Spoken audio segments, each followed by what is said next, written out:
What's going on, everyone? Welcome back to another video. Today, a bit of a surprise, one that I don't think many viewers would expect. We have Slazo on for an interview about a year and a few months later, I think we said, after everything has happened, everything's gone down. I've been very curious about what Slazo's even been up to. I haven't heard from him, but he reached out to me, and as a long shot, I kind of asked if he wanted to do an interview. Didn't think he would, but we're here and I'm so excited to talk to you. Thank you so much for coming on. Too easy. Yeah, I figured I may as well because there's a lot of questions pertaining to what happened and what I'm up to and all that I'm sure people have. And I figured this is a good way. Like, if anyone will have the questions that people want the answers to, it'll be yourself. So yeah. Why not? Thank you, man. How have you been anyway? How's everything? You've been off the internet for a little bit? Yeah.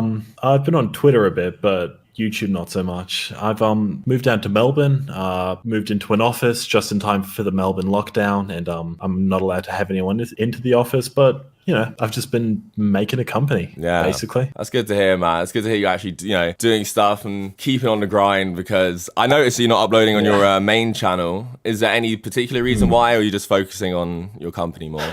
Yeah, well, it's been busy with the company and like getting employees, getting editors, getting all that, but also it's like I'm gonna make a video on my channel talking a bit more, and it's actually really, really great timing with this interview because I've just earlier today recorded a video talking about, kind of explaining the upload gap there. Okay. But it's mainly because like obviously the drama kind of took the wind out of the sails. Yeah. Like I didn't really I don't know, it kind of took the fun out of the whole YouTube experience for a while, and other than that, it was really just I didn't need to as much because I have a few side channels going that do kind of exceptionally well. So I don't know, it's a combination of those two things. Yeah, you're good for money. You don't need to upload. And because that was going to be my next question, was the whole ImAllexx situation that kind of went down. Was that an influence on your break, especially for the personal channel where it's just you on camera? Yeah, for sure. I mean, like the next move for me, as I mentioned just earlier to you, actually, was to move to London and go and be a part of that like YouTube community there. And that was like really my plan moving forward. Yeah. So for this to happen, kind of destroyed that one. Not gonna lie. Yeah, just took the fun in general out, because one of the best parts for me doing YouTube is like interacting with viewers and reading comments and all that. And for that to kind of turn on me, kind of, I don't know, it was really confronting, and I could imagine made it not fun. Especially because this isn't just like YouTube drama or beef. This is life ruining. It's real. So ImAllexx was, something I have a lot of questions about. It's obviously a big reason why we're talking today. So I have some few questions I've been dying to ask you about all of this. Obviously, firstly, is about all the backlash you got as a result of, the false claims about you. Do you still receive backlash to this day? And does it still personally affect you? A bit. I'd say like mentally I'm over it now, thankfully. But I do still see the odd comment here and there from maybe someone who doesn't follow internet drama as closely as others. Yeah. And I do see the odd person who's like, oh, isn't this that person who abused the 14-year-old? Like, I do see the odd thing like that. And not gonna lie, it does kind of like, confront me a little that someone still like really thinks that. Yeah. But not to toot my own horn, but I did a pretty good job clearing my name. Yeah. So it's mostly over with, but obviously there is a little left out there. Because people don't realize with internet, anything on the internet, and that's why, it's so dangerous what someone like ImAllexx done, is not everyone follows internet like drama closely. They'll read something and then that is it. That is their opinion of you forever. Yeah. And in the case of you and the false claims about you that was so serious, there would still be fans of ImAllexx who would assume them because, well, one, ImAllexx's apology barely cleared your name. You did most of that all by yourself. And secondly, because people don't follow drama. People will just read one thing and that's it. That person is labeled as that for the rest of their life in their head. Touching back on about, what was it, a year and a bit ago now when this happened? You said about a year and a few months ago. Yeah. So obviously a month before this all goes down, you tell me that you're in London chilling with ImAllexx, like all them boys from the UK, all the boys who don't like me, the ImAllexx crew, and you're good friends, right? You and Alex at the time? Yeah, we got on really well. And me and all the UK guys. So ImAllexx and you hanging out a month before, great friends. Why did ImAllexx just not come to you when he found out about these accusations and just ask you your side of the story, being a commentary YouTuber especially? Personally, I can understand why upon hearing that you'd be like shocked, and your immediate reaction might think like, if you hear friend did these horrible things, and there's somewhat reasonable evidence that he did, I can understand your initial reaction being, fuck this guy, block him, and maybe even saying a few words about it. Yeah. What I was more disappointed with was after it, nobody really reached out. It was just kind of like everyone kind of had their fingers crossed that shit, like I hope he did do it and my name can kind of get dragged into it. Yeah, I do wish a bit earlier, after I made my video, that I was kind of reached out to by various people, including Alex. But nothing, that's it. During London, like anything like that, before all of this happened, because you obviously saw the Discord DMs of Alex and like all of them planning it behind the scenes. You know, they kind of planned this event before it even went live. It wasn't like it wasn't like a spontaneous kind of twit longer. It was a plan. Was there nothing that happened like behind the scenes in London or anything where caused him to like resent you or like want him to kind of just get this out? Not really. No, we left on good terms as far as I was aware. It was really just, again, I get the shock of like, you're hanging out with your mate, like you get along really well, he goes back to Australia, and then boom, he's a R-word. Yeah. It's a bit shocking, and I get the shock there and why you would plan against me. But when all this drops, so you've been betrayed by Alex, someone you considered a friend and visited, and then you're being called to one of the worst things you can be called online by thousands, I would assume. What goes through your head like during something like that, and like how do you even cope with that?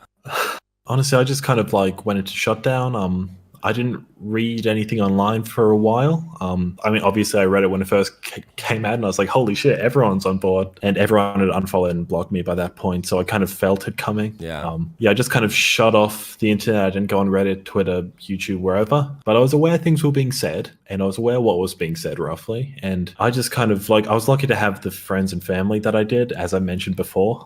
If they weren't there and if they weren't so willing to listen and hear my side, I know where I'd be today. Yeah. Again, and that's a crazy implication as well, and people don't realize is that it's not only the YouTube space, but family and friends will catch wind of these kind of things because of how serious it is. People will know about it, and it could ruin relationships in real life if they chose to believe it. Yeah, I did have a couple people I know in person who was able to explain things to and, talk it out, but they were cautious to talk to me for a little while. I heard from various sources, and like understandably so. This shit's real. Like this shit has a real effect on people's lives. Post all of this, after all of this kind of settled down, how did you kind of get back up, kind of make yourself, F this, I'm gonna like just keep doing my business? Is that what drove you, or was it hard for a few months? Oh, it was hard for a few months. I mean, like I had my side channel MK, which was like my primary revenue source by that point. So I just kind of like kept that going. Yeah. I didn't have much drive for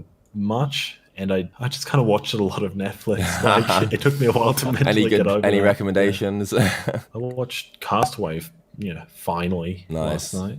So after all of this, has it been hard to trust another creator again? Has it been hard to even just reach out to other YouTubers because someone you considered who was actually a friend in real life and a YouTuber did something like that to you? Yeah, it was for a little bit.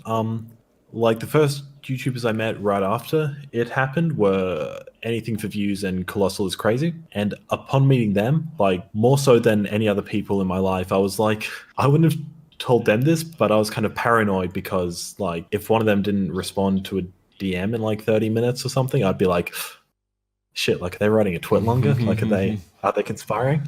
Damn. Like obviously there was no logical reason to think this, and they wouldn't, but it was just my mind. Yeah, of course. Going on odd places. And especially because, that literally just did happen to you. Like, you would assume that. And especially because you knew Alex, and if you didn't know these YouTubers as well, what's stopping them from doing it if someone like Alex did it to you, With my mind for a bit.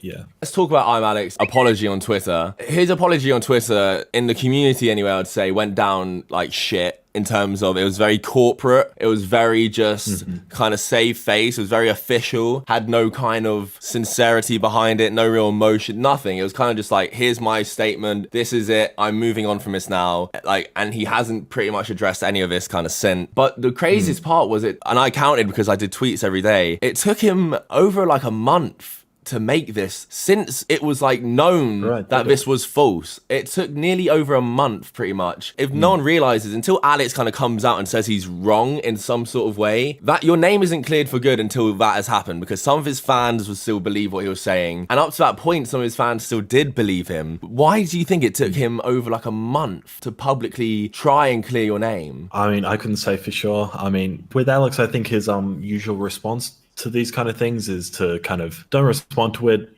Usually it goes away, and usually it does. Yeah. But I think this particular one just got a bit too big, and he kind of had to. So I think that's the reasoning for why it took so long. You think he was trying to see how it would play out? Yeah, for me, I'm not as harsh as many people.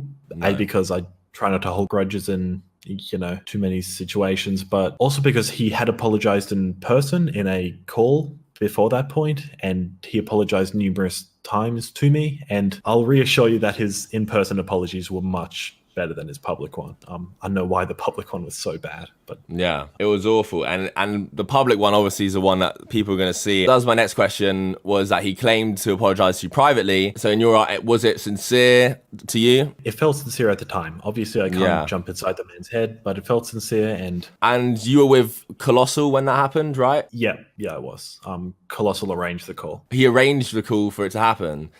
Mm-hmm. Wow, okay. So I don't know if you're aware of this, and this isn't public knowledge either, and this is something I got quite recently from, directly from Clown as well. When he gave you that phone to apologize, he had to demand Alex apologize to you, and only the second time did he follow through with it, because the first time he told Alex to apologize, Shay tweeted out that she was going to make the response video, and when Colossal followed up, he kind of said like he was going to wait and see what Shay's response video was saying before he issued you an apology, because in my eyes, that's him trying to wait to play out the situation. And I was unaware. I'd found this out the other day, and I was curious whether or not you knew that. Yeah, I wasn't actually aware that that was the second time he said that. I mean, I guess it can at that point, maybe he didn't know what to believe. So maybe he was just waiting and see how it played out. And I get that. But after it didn't happen for a month, I think, like you said, kind of crossing his fingers that it was true, right? Yeah, quite possibly. That seems because if Clown demanded an apology of him twice, and then only the second time it happened did he follow through with it, because by that time he was actually like just fucked.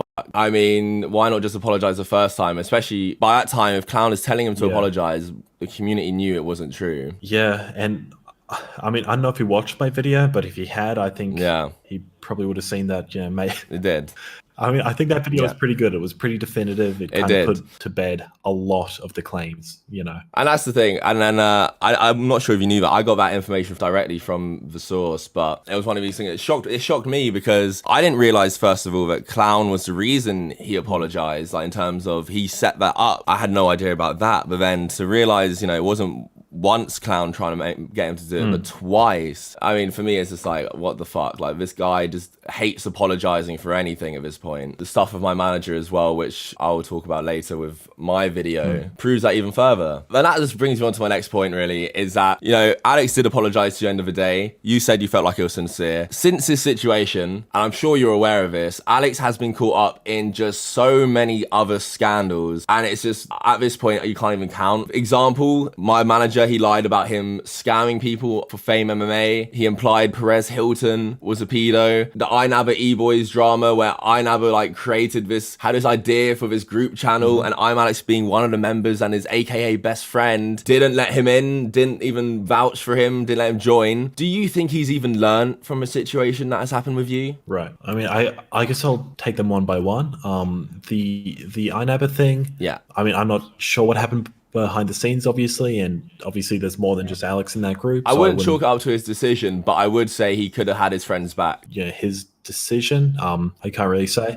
That situation is mainly just like, I feel bad for Fraser in that one. I feel like that was probably a group decision. Perez Hilton one is, after I heard about that, I actually very nearly made a video on Alex. I can imagine. Just because I was really pissed off by that one. I talked myself out of it in the end because it was less, I think, it was more just carelessness than with my situation, and that was what pissed me off. But because it was just carelessness on his part to just jokingly say, oh, he should be put in prison, like that was ridiculous. Like, not even that long after, I talked myself out of it because just carelessness on his part. It didn't have serious repercussions by the looks of it. I'm not sure. I'm not as serious as... It wasn't as serious as your situation, but the words are still they can still be just as damaging if they got inside the wrong person heard them, Yeah.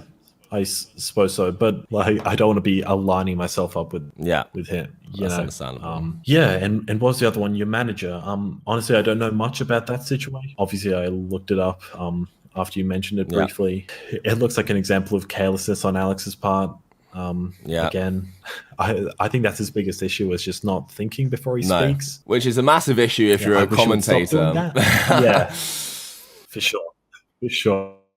And people listen to you. And you have a voice.